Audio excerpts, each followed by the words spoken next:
നിങ്ങളുടെ ഫേവറേറ്റ് സീരിയലുകൾ ടിവിയിൽ വരുന്നതിന് മുൻപേ സൺ നെക്സ്റ്റ് ആപ്പിൽ കാണാം. ഇനി എല്ലാവർക്കും മുൻപേ കാണൂ. ഇപ്പോൾ തന്നെ സൺ നെക്സ്റ്റ് ആപ്പ് ഡൗൺലോഡ് ചെയ്ത് സബ്സ്ക്രൈബ് ചെയ്യൂ.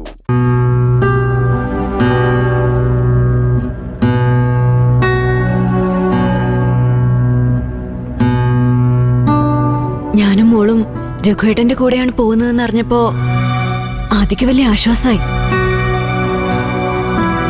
നിങ്ങൾ തമ്മില് അത്രയും വലിയ സൗഹൃദമായിരുന്നോ?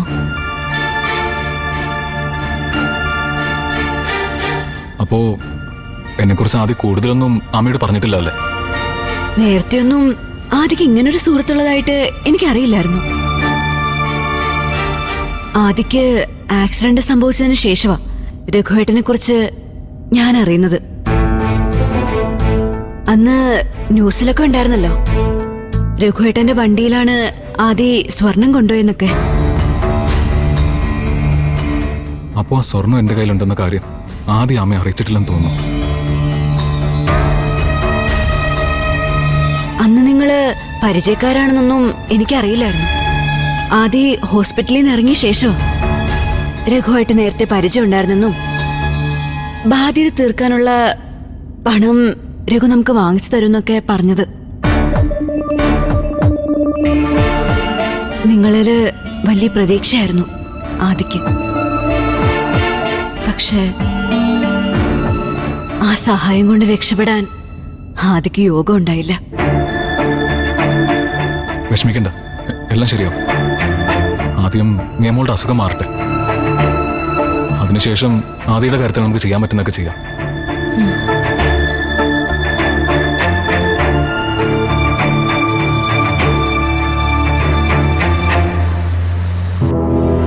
ഇപ്പൊ നമ്മള് എങ്ങോട്ടാ പോകുന്നേ? ഇത്ര പെട്ടെന്നൊരു താമസ സ്ഥലം കണ്ടുപിടിക്കാൻ രഘുവേട്ടൻ ഒരുപാട് ബുദ്ധിമുട്ടിട്ടുണ്ടാവുമല്ലോ. ഇപ്പോ സ്ഥിരമായി തങ്ങാനുള്ള ഒരു സ്ഥലം ഇതുവരെ കിട്ടിയിട്ടില്ല. ഇപ്പൊ പോകുന്ന ഒരു താൽക്കാലിക താവളത്തിലേക്കാ. പക്ഷേ അവിടെ നിങ്ങള് സുരക്ഷിതരായിരിക്കും, പേടിക്കണ്ട. ആമയ്ക്കും മോൾക്കും അവിടെ ഒരു ബുദ്ധിമുട്ടും ഉണ്ടാവില്ല.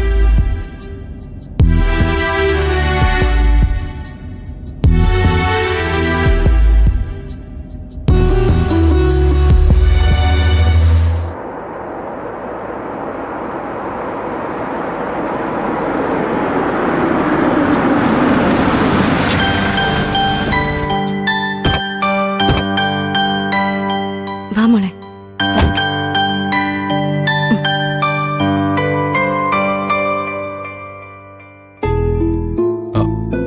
ബാഗ് ഞാൻ എടുത്തോളാം.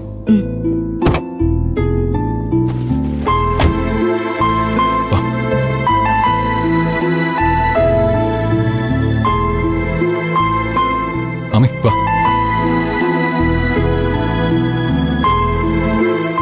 ആമി അല്ലേ? അതെ സർ, ഇത് മോളാ മിയ. ദാസങ്ങളെ കുറിച്ച് ഞാൻ പറഞ്ഞിട്ടില്ലേ, തൽക്കാലം ദാസങ്ങൾ നിങ്ങൾക്ക് തുണ. കയറി വരൂ, വന്നോളൂ.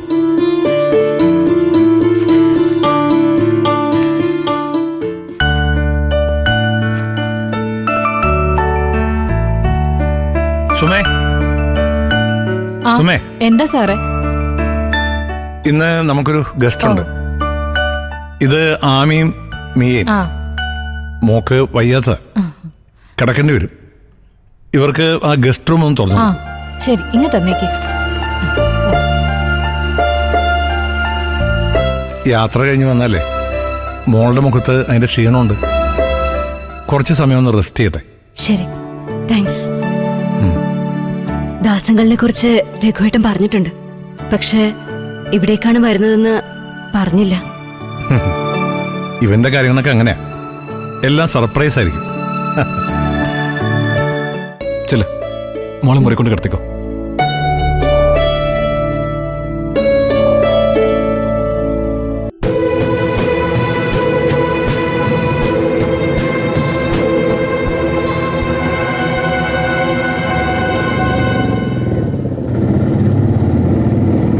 ചേട്ടാ ഇത് ഗേറ്റിനടുത്ത്. മതി മതി മതി ചേട്ടാ.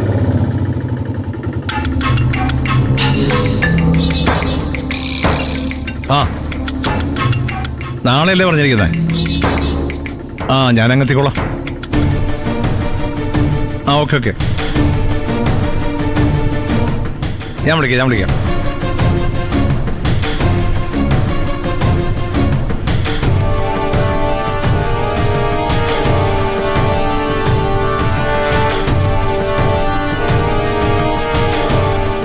എടാ രഘു ആ എന്താങ്ങള്?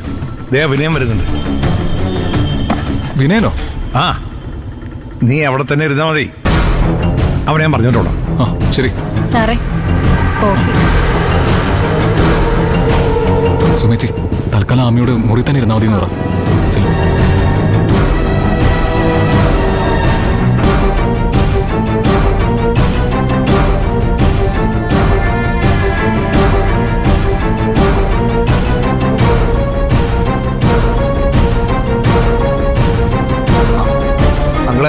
നമസ്കാരം. എന്താ വിനയ, എന്താ ഈ വഴിക്ക്? അങ്കിളിനെ ഒന്ന് കാണാൻ വന്നതാ. എനിക്ക് കുറച്ച് കാര്യങ്ങൾ സംസാരിക്കാനുണ്ട്. അതെ, എനിക്ക് നമുക്ക് ഗസ്റ്റ് ഉണ്ടല്ലോ. സോറി, നീ കാര്യം പറ. എൻ്റെ അവസ്ഥ വളരെ മോശം അങ്കിളെ. നല്ലൊരു ജോലി കിട്ടുന്നതോടെ എല്ലാം ശരിയാവും. അതുവരെ പിടിച്ചു നിൽക്കാൻ അങ്കിൾ എനിക്ക് കുറച്ച് പണം കടം തരണം. ഈ കുറച്ച് പണം എന്ന് പറഞ്ഞാൽ ഒരു 10,000 വരെയൊക്കെ നമുക്ക് നോക്കാം. അതിൽ കൂടുതൽ എടുക്കാനായിട്ട് ഇപ്പം എൻ്റെ കയ്യിലില്ല. 10,000 രൂപ കൊണ്ടൊക്കെ എന്താവാൻ അങ്കിൾ? ചീരുവിൻ്റെ ഹോസ്പിറ്റൽ ചെലവ് തന്നെ 1 ലക്ഷത്തിൽ കൂടുതലാവും. ചീരുവിൻ്റെ ഹോസ്പിറ്റൽ ചെലവ് നീ കൊടുക്കേണ്ടി വരില്ല.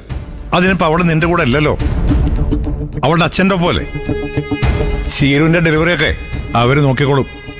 അതൊന്നും ഞാൻ സമ്മതിക്കില്ല അങ്കിള്. അമ്പിളി ചേച്ചി എന്നെ ഇൻസൾട്ട് ചെയ്തത് അങ്കിളും കണ്ടതല്ലേ? നമ്മുടെ കയ്യിൽ പണം ഉണ്ടെങ്കിൽ എല്ലാ ബന്ധങ്ങളും തിരിച്ചു വരും. അതൊക്കെ നിന്റെ വെറും തോന്നല. ചീരുവിന്റെ ഡെലിവറി നടത്താൻ വേണ്ടി നീ എന്തായാലും പണപ്പിരിവ് നടത്തേണ്ട ആവശ്യമില്ല. അതുകൊണ്ട് നീ വിചാരിച്ചൊന്നും നടക്കാനും പോകുന്നു. ശരി, എങ്കിൽ പിന്നെ അങ്കിൾ എനിക്ക് കാശ് കടം തരണ്ട. രഘുവേട്ടന് ഗാർമെന്റ്സ് എടുത്തു കൊടുത്ത പോലെ അങ്കിൾ എനിക്കൊരു ഇലക്ട്രോണിക് ഷോപ്പ് തുടങ്ങി തരുമോ? ഞാൻ നിനക്ക് ഇലക്ട്രോണിക് ഷോപ്പ് തുടങ്ങി തരാം. നീ എന്തൊക്കെയാ പറയുന്നേ? ഞാനെന്താ നാട്ടുകാർക്ക് മുഴുവൻ ബിസിനസ് തുടങ്ങി കൊടുക്കുന്ന ആളാണോ? ഒരിക്കലും ഇന്റർനെറ്റ് ഷോപ്പ് വാങ്ങിക്കാൻ പണം കൊടുത്ത അങ്കിളല്ലേ.